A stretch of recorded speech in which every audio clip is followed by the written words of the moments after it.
She was rejected on a Christmas blind date, until a little girl walked over and said, "Can we join you?"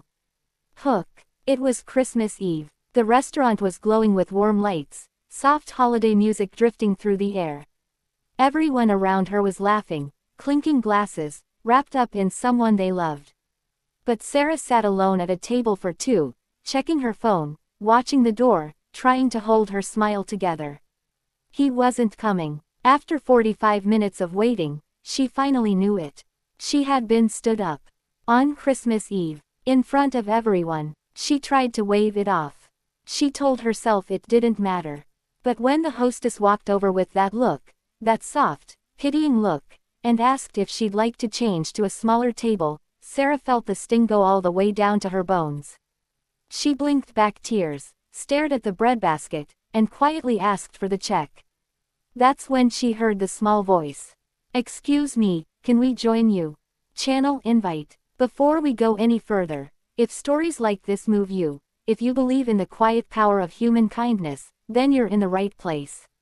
Welcome to Heartfelt Moments, where we share true stories that remind us what really matters. Hit that subscribe button, give this video a like, and drop a comment below. Tell us about a time a stranger's kindness changed your day. Now, let's get back to Sarah.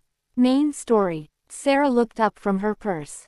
Standing beside her table was a little girl, maybe 6 or 7 years old, with two thick brown pigtails and a red velvet Christmas dress that was just slightly too big for her tiny frame. She was holding a stuffed reindeer under one arm and looking at Sarah with the most earnest, open eyes you've ever seen. Behind her stood a man, the little girl's father, judging by the way he gently placed his hand on her shoulder. He looked embarrassed. "Emma, sweetheart, we can't just," he started. But Emma wasn't deterred. She pointed to the empty chair across from Sarah and said, plain as day, "But Daddy, she's sitting alone and so are we. We should sit together." The man, his name was Daniel, looked at Sarah with a half-apologetic, half-amused expression. "I'm so sorry," he said quietly. "Her mom passed away 2 years ago. Emma's been on a mission lately to make sure nobody eats alone. Especially at Christmas." He started to guide Emma away. "Come on, Bug, let's find our own." "Please," Sarah said. The word surprised even her. She hadn't planned it. It just came out. "Please, stay. I'd actually really love the company." Emma beamed like Sarah had just given her the best gift in the world. She climbed right into the chair across from Sarah, set her reindeer on the table, and immediately asked, "What's his name?" pointing to the breadbasket as if it were a person. Sarah laughed, a real laugh, the kind that sneaks up on you. "I think his name is Benny," she said. "Hi, Benny," Emma said seriously, and patted the basket. Daniel sat down slowly, still a little unsure, but smiling despite himself. He apologized again, softer this time, explaining that Emma had spotted Sarah from across the room the moment they walked in. She said, "Daddy, that lady looks sad and it's Christmas. We have to fix it." He shook his head. "She's 6. She has no filter and apparently no fear. She sounds like exactly who I needed tonight," Sarah said. And she meant it completely. What followed was one of the most unexpected dinners of Sarah's life. Emma talked non-stop, about her stuffed reindeer named Captain Fluffy, about how she wanted to be a veterinarian and also a chef and also possibly a mermaid. She asked Sarah what her favorite color was, whether she believed in Santa, and whether she thought dogs could understand Spanish. Daniel kept apologizing for the questions. Sarah kept telling him not to.